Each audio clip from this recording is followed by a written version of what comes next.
Alô, amigos, alô, amigas, alô, camaradas. Esse é o Arma da Crítica Podcast, o podcast da Organização Comunista Arma da Crítica. E esse é o primeiro programa de 2024. E nesse primeiro programa de retomada, das nossas atividades do podcast nesse ano, nós vamos receber aqui a doutora e dentista e camarada Cristine Nobre, para a gente conversar sobre saúde bucal e o acesso da classe trabalhadora, como que é esse acesso da classe trabalhadora a um direito público, universal, que deveria ser universal, de acesso a todos os trabalhadores e trabalhadoras. E como é praxe aqui do nosso programa, a gente pede para que o entrevistado ou a entrevistada se apresente. Então, Cristine, por favor, se apresente para os nossos camaradas e ouvintes. Inicialmente, Renato, agradeço esse convite, de ser essa primeira participação no podcast Arma da Crítica de 2024. Então, estou muito honrada. Então, eu sou Cristine, moro na Paraíba, sou dentista do SUS, atenção primária à saúde e atenção especializada, média complexidade. E é isso, eu tenho especialidade em saúde coletiva e da família e atendimento à pessoa com deficiência. Muito bom, Cristine. Para a gente começar a conversa, eu acho que, em primeiro lugar, é importante caracterizar o que vem a ser saúde bucal, né? Saúde bucal se resume só ao tratamento dentário, a só um tratamento estético dos dentes, ou ele é muito mais que isso? O conceito, Renato, é muito mais amplo, né? Na verdade, a saúde bucal é parte indissociável de uma saúde geral do indivíduo, compreende essa capacidade de falar, de sorrir, de saborear, ingerir os alimentos e transmite também expressões faciais, né? Então, a saúde bucal é bem mais ampla, né? Nós temos que ver o indivíduo, pelo menos a gente que trabalha com atenção primária à saúde, a gente trabalha no SUS, a gente vê um indivíduo com uma boca inserido numa sociedade, então a gente tem que ter essa visão muito mais ampla da saúde bucal, né? Então um olhar também para o social. E quais são hoje, no Brasil, as principais doenças bucais que atingem especialmente a massa trabalhadora, brasileira, os segmentos mais empobrecidos do povo brasileiro? A doença-chave continua sendo a cárie dentária, acompanhada da doença periodontal, né, que o periodonto é toda essa sustentação do dente, incluindo gengiva e tal. Então, às vezes, a pessoa tem o tártaro, tem imobilidade, então a doença periodontal ela fica em segundo lugar. Vem em terceiro as maloclusões, né? Então é muito comum as pessoas terem ou mandíbula ou maxila desencontrada, os dentes desencontrados, então a maloclusão vem em terceiro lugar e o câncer bucal também. E, Cristine, existe alguns estudos, que apontem para uma relação entre condição social e saúde bucal? Existem números que possam apontar para essa associação? Ou seja, que tipo de doença bucal atinge mais os segmentos mais explorados do povo brasileiro, a classe trabalhadora, enfim. Existem dados que apontam para alguma coisa nesse sentido? Sim, Renato, é muito pertinente essa tua pergunta, né? Acho que durante muito tempo nós naturalizamos essa questão dessa perda dentária e, assim, e víamos isso nos mais vulneráveis, né? Então, assim, a gente naturalizou e apenas depois da Constituição de 88 é que a saúde bucal foi ser um direito, né? Assim, mais garantido. Uma política, como o Brasil Sorridente só veio surgir 16 anos depois da Constituição. Então, assim, já é sabido que os mais pobres, eles são mais atingidos, né? Então, o fator socioeconômico, ele é muito direcionado.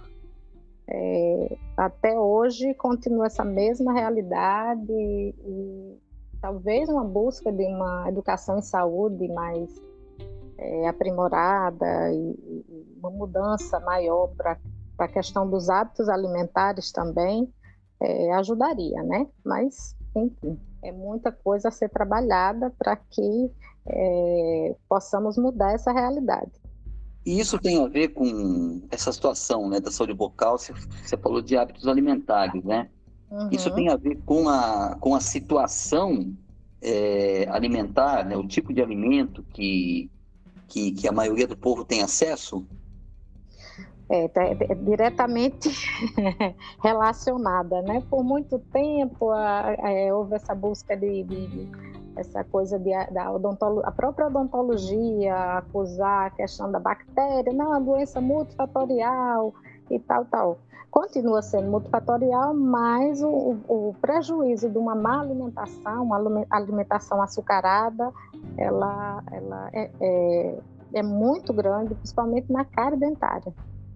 Ela atinge diretamente. Essa convenção antiga dos grandes donos de engenho, né, de jogar o açúcar por todos os lados, e a indústria do açúcar ainda continua sendo muito forte, né? Então ela é a principal responsável por muitos problemas de saúde, principalmente problemas de saúde bucal. Então essa questão da saúde bucal, para a maioria da população, ela passaria, inclusive, por um acesso a alimentos mais saudáveis, né? Podemos dizer assim, uma alimentação mais saudável. Uhum. Passa sim. Agora tem outros problemas, Renato, também causado por essa coisa profissional, né? Então tem algumas profissões que trazem consigo alguns problemas maiores. Como que seria essa influência, né, da profissão? Vamos lá, um padeiro, né, que ele precisa estar provando a massa, então ele já está em contato com o carboidrato ali, com mais açúcares, então ele está muito mais vulnerável. Alguém que prove vinho, ele está também mais vulnerável, né, para manchamento de dente, para outros problemas maiores. Tem outras profissões que, enfim, químicos, né? Indústria petroquímica, ele está vulnerável a chumbo, ele está vulnerável a outros metais pesados.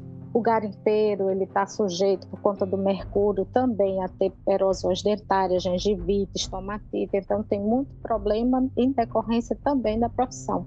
Ou seja, não é só o problema da alimentação em si, né, mas as condições de trabalho. Tem alguns hábitos, né? Tem alguns hábitos que também não ajudam, né? O ambiente tem tudo a ver, né? O ambiente tem... Não adianta a gente trabalhar a saúde num contexto de situação de esgoto, a céu aberto, então a gente só seca gelo, né? É muito mais ampla essa situação. Como é que a gente pode dizer? É multifatorial e entra em outras esferas, né? Então, mas é interessante o que você coloca dessa situação de como algumas profissões, né? Quer dizer, o contato com produtos químicos, ele pode trazer algumas situações de saúde bucal. Se você pudesse explorar um pouquinho mais essa associação, né? Acho que é interessante. Por muito tempo nós não vimos. Hoje já se trabalha, né? Algumas proteções, né? Tem a enfermagem do trabalho, a medicina do trabalho, então já exigem mais de alguns profissionais alguns equipamentos de proteção. Mas, vamos dizer, o carteiro, os pescadores mesmo, eles estão em contínuo contato com a exposição solar, né? Então, existe um processo chamado queilite actínica, né, que é uma lesão no lábio inferior, então você começa a perder o epitélio, então há uma degeneração do epitélio bucal e essa lesão, inclusive, predispõe também ao câncer bucal. Então ela é a queilite é uma precursora. Elementos como o benzeno, por exemplo, ele pode provocar sangramento gengival, infecção, palidez mucosa. A gente precisa ter esse olhar, né? A gente que trabalha com com a saúde, com a saúde bucal, a gente precisa ter esse olhar e fazer o que a gente chama de anamnese, né, que é essa pergunta, essa primeira consulta assim, muito detalhada, para a gente conhecer melhor cada pessoa, cada local de morada, né, e os condicionantes sociais. Então, a ideia, né, de que a saúde bucal estaria associada só a um problema de alimentação, claro que não é ele é amplo, real, né? ele é muito mais amplo. Mas é um peso muito grande a alimentação. E hoje que a gente vive esse momento de insegurança alimentar, né? Aí fica muito mais difícil, muito mais difícil. Há outras situações, vamos dizer, hoje a depressão também, você pega um paciente com uma depressão profunda também, é um paciente que está muito mais vulnerável, ele já não cuida dele, ele já está meio abandonado, né? Ele se abandona, e aí também a gente encontra muita coisa para se fazer.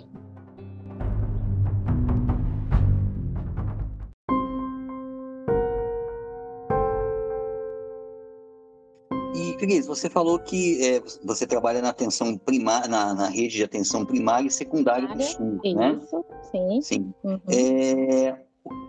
Como que é esse dia a dia, né, desse atendimento? Porque normalmente, né, quando se fala de saúde, aquilo que eu fiz a primeira pergunta, né, aquilo que a gente apontou na primeira pergunta, normalmente a gente associa, né, a saúde bucal e tratamento bucal à questão estética, né, o tratamento dentário em si por razões estéticas. Mas a gente percebe que é muito maior que isso, né, a saúde bucal é muito maior do que o tratamento estético puramente, né? E as condições também para essa saúde bucal não tem a ver só com a higiene em si, né? Quer dizer, tem a ver até com condições de trabalho, como você falou, exposição ao sol, por exemplo, né? Então, como que é esse dia a dia, né, de uma trabalhadora, né, uma dentista que trabalha no SUS? Como que é esse atendimento na rede primária e na rede secundária? Conta um pouco para a gente desse seu trabalho. Eu iniciei, na verdade, Renato, na média complexidade, né, no Centro de Especialidade Odontológica, né, iniciando os primeiros anos do Brasil Sorridente, dessa política realmente de saúde bucal, né, essa política tão esperada, que nós tínhamos programa, nós não tínhamos política, mas a atenção primária já me ressignificou, né? Porque eu fui trabalhar exatamente na zona rural, e continuo até hoje. Então, as pessoas de zona rural já são muito mais carentes, né? A questão da assistência, a demanda era muito mais reprimida do que da cidade. E o dia a dia foi, assim, acho que foi motivador, né? De descobrir alguns problemas, de fazer um trabalho de vigilância em saúde por conta de fluorose, que, aliás, eu esqueci de citar, já é um outro também problema, né? Que a gente encontra de doença bucal. A fluorose já é excesso de flúor, né? Então, na área rural, eles tomam água de poço e tal, então o flúor está mais aflorado do que o normal permitido para o consumo humano. Então, essa coisa de você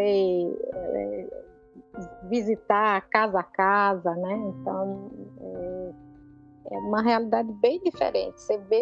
Você dá para traçar muito bem a realidade de cada um, a necessidade de cada um. Que é isso que o governo precisa fazer, é ver essa coisa mais subjetiva, né?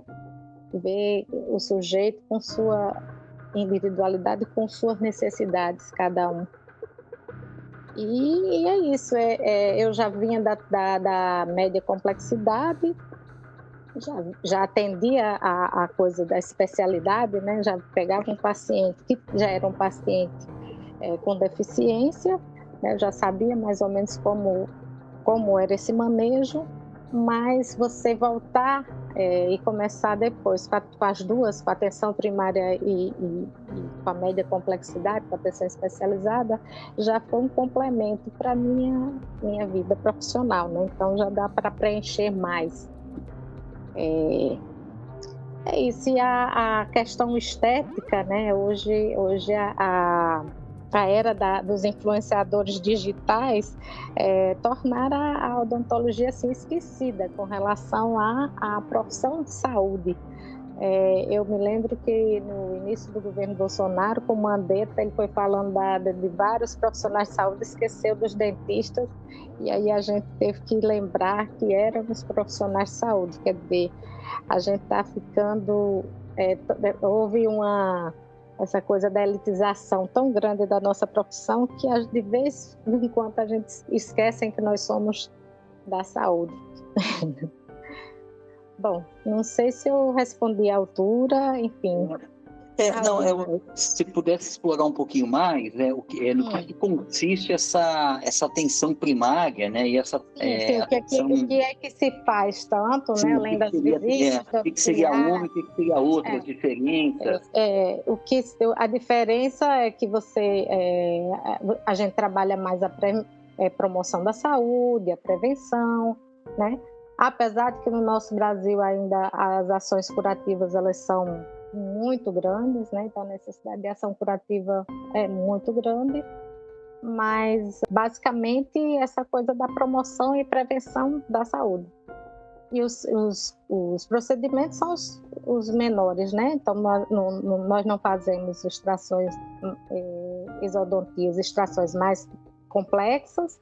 A gente faz a coisa num universo já menor, algumas pequenas cirurgias e restaurações. Então a gente não amplia muito, não. Tratamento endodôntico, essa parte de cirurgia oral maior, nós deixamos para a média complexidade, né? Para os CELs. E atendimento à pessoa com deficiência, porque às vezes você precisa de algum suporte. E o próprio diagnóstico também fica para atenção especializada. E o que seria, em termos de SUS, né? Porque essa atenção primária e secundária da saúde bucal é um serviço que é o SUS que está fazendo. Quais são os principais problemas, né, enfrentados, né, nessa tarefa, né, que vocês dentistas do SUS enfrentam, né? Quais são os principais problemas e o que seria preciso, né, para melhorar esse atendimento? A melhorar e ampliar, né? Isso. A questão é essa. Nós somos muitos no Brasil, né? Nós somos 400 mil dentistas formados no Brasil, mas para o SUS ficam poucos. Eu acho que não há essa questão orçamentária, precisava ser mais trabalhada para ampliar essas equipes, tanto na atenção primária quanto na atenção especializada. Já melhorou bastante, sabe? Mas mesmo assim há muita dificuldade. Por exemplo, eu trabalho no município que não tem CEL e eu trabalho no CEL no outro município. Então, eu preciso fazer a referência de um para o outro e eu tenho limites de vagas. Então, tem sempre uma demanda que vai ficar reprimida ou que não vai conseguir essa assistência. Então, precisaria que ampliassem essas vagas nesses CELs. Precisaria ser melhor pensado, né? Por exemplo, eu estou na atenção especializada, eu preciso, algum paciente, eu não consigo realizar o tratamento odontológico no CEL. Eu preciso de transferi-lo para uma alta complexidade, um tratamento hospitalar, com anestesia geral. E também nós acabamos perdendo muito tempo por conta da questão da demanda, né? Então não tem vaga e tal. Eu acho que precisaria ser melhor conversado e a gente tivesse esse passaporte, né? Vamos dizer, essa passagem já garantida com número de vagas e tudo mais. Ou seja, o problema enfrentado pela saúde bucal, do ponto de vista da saúde pública, né, como um serviço público, é o mesmo enfrentado por outras especialidades do SUS, né? Ou seja, falta de investimento. Uma regulação. E essa regulação, ela seria do quê?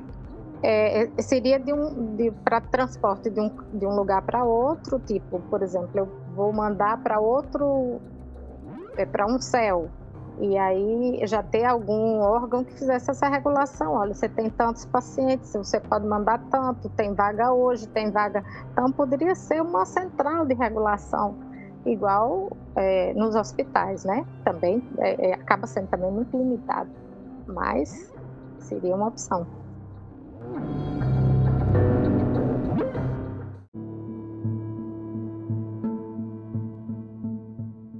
Cristine, e o que faz essa pouca presença, né, de profissionais da área da saúde bucal no SUS? É a baixa oferta, né, por parte das prefeituras, dos estados, ou é mesmo uma visão, né, assim como existe uma visão, né, da maioria dos médicos de ver a profissão de médico como uma espécie de passaporte, né, para uma ascensão social e prestígio, é a mesma coisa entre os dentistas? Como que é isso?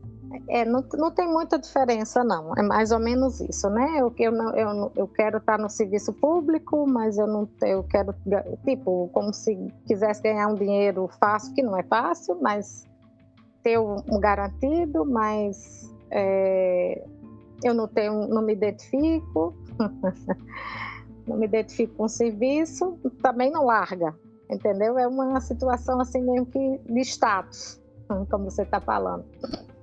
Mas a remuneração hoje já varia, né? Tem cidades que já custeiam bem melhor, né? Então já pagam até o piso salarial, mas é complicado a gente entender que essa lógica humana, né? Então a responsabilidade que eles vão ter, que a gente tem no serviço privado, é a mesma. É muito essa lógica de ser por status. E você falou que são 400 mil dentistas hoje, né, em todo o Brasil. Uhum. Existe alguma estatística do ponto de vista da distribuição geográfica desses profissionais? Onde que eles estão? É mais aqui o eixo Rio-São Paulo? São Paulo, Rio, Paraná, Minas, né, Belo Horizonte, é sempre mais nas capitais. A concentração sempre nas capitais. No interior já fica muito escasso, né? E aquela coisa. E na região, e por região também, a região norte continua com os vazios. Não sei se não é ofertada alguma coisa ou se é a questão da própria condição, né? Como a gente estava conversando antes, né? Por exemplo, se o dentista vai e é casado, ele precisa ver se a cidade tem alguma escola para um filho, ou se tem algum trabalho para o companheiro, e às vezes não tem nada disso, né? Fica muito mais difícil também se trabalhar em locais que é a história do ocos, né? Se você enfrentar o trabalho seco ali é muito difícil. Atender populações ribeirinhas também não é fácil, né? Ficar vários dias ali nos barcos e correndo muito risco, não é para poucos, né? Então precisariam talvez de uma remuneração muito maior.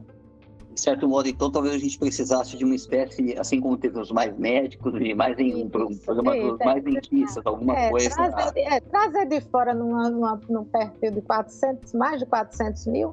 400 mil fechou agora no final de 2023, mas deve estar aparecendo mais agora em janeiro. Então, é difícil você trazer com um montante desse, você trazer de fora, mas era dialogar para uma condição melhor de salário, né? para justificar também esse sacrifício, vamos dizer. O Cris, e como que você, né, como profissional da saúde, né, como você disse, né, você não é só uma dentista, né, é uma profissional da saúde, como tornar, né, a partir desse seu olhar como profissional da saúde pública, né, como tornar esse acesso à saúde bucal um serviço público universal? Assim, como garantir isso, né, um atendimento de qualidade, com uma rede primária de atendimento funcionando adequadamente, uma rede secundária, enfim, né, atendimentos de baixa, média, alta complexidade. Como garantir isso? Como que seria o ideal, né, do ponto de vista de um serviço público de qualidade, no caso da saúde bucal? Bom, eu acho que primeiro eu já estou há quase 20 anos no serviço público, né? Eu acho que seria as 3 esferas governamentais sentarem mesmo e trabalharem melhor a questão de auditorias e tudo mais, né, para uma construção realmente democrática de uma rede de cuidados, né? E ver essas necessidades de cada sujeito, de cada local. Talvez melhorando a questão do sistema de informatização. Outro problema grande, Renato, que nós temos é a questão dos equipamentos, né? de conserto de equipamentos, né? Então, seria outra coisa para se preocupar, porque acaba que a gente fica com uma demanda ainda mais reprimida, né? Quando você não tem um compressor, quando você não tem uma caneta de alta rotação, que é o famoso motorzinho, né? O compressor acaba sendo a alma do consultório. Então, sem um compressor, sem uma caneta de alta rotação, sem um funcionamento adequado, a gente também não consegue dar conta dessa quantidade de procedimentos curativos que a gente ainda encontra bastante. Então, eu acho que precisaríamos se reestruturar a partir dessa questão das 3 esferas governamentais colocar essa saúde bucal no orçamento. Então, não é barata, né? A parte odontológica realmente sai muito cara. E ver se trabalha para que não falte profissional, não falte, né, no caso, ampliar equipes de saúde, de atenção primária, ampliar as equipes de média complexidade. E é isso, e trabalhar em cima de auditorias de políticas para que também a gente não consiga ficar sem os equipamentos adequados para a gente trabalhar.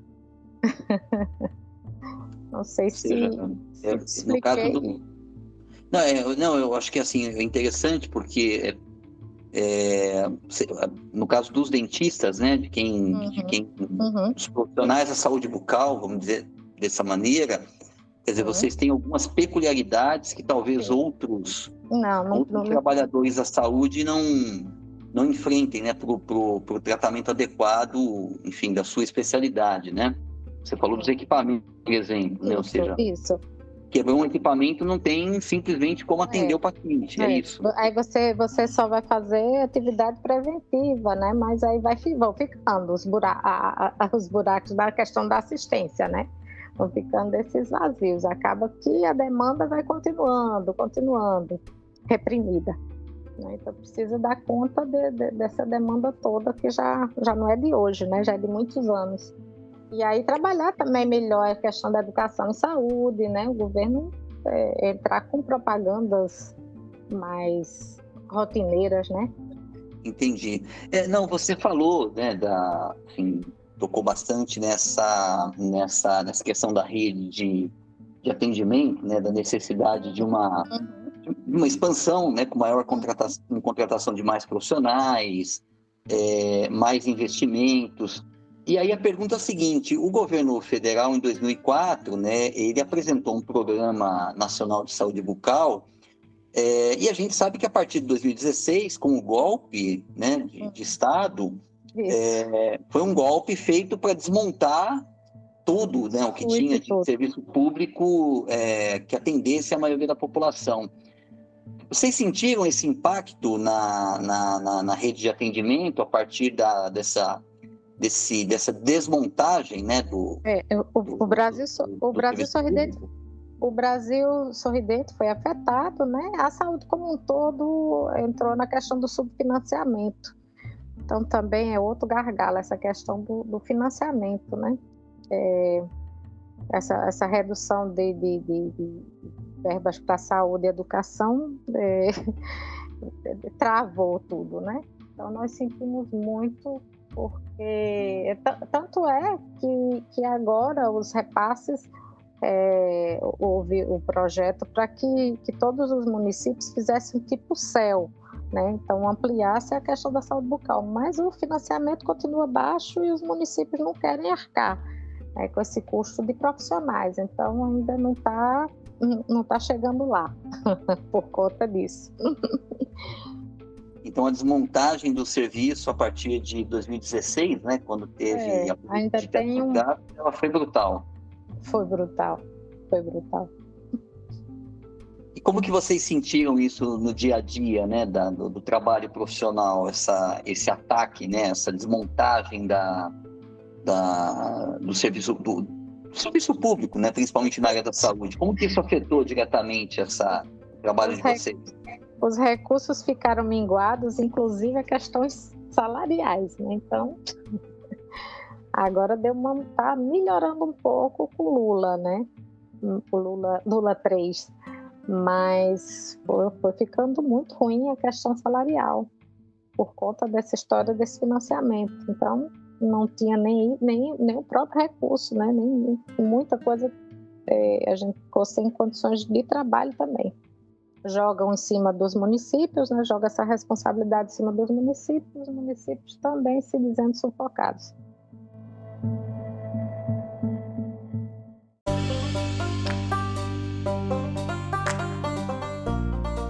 E, Cris, para a gente encerrar, como que, do seu ponto de vista, né, como profissional da saúde, como tornar esse acesso à saúde bucal um serviço público universal?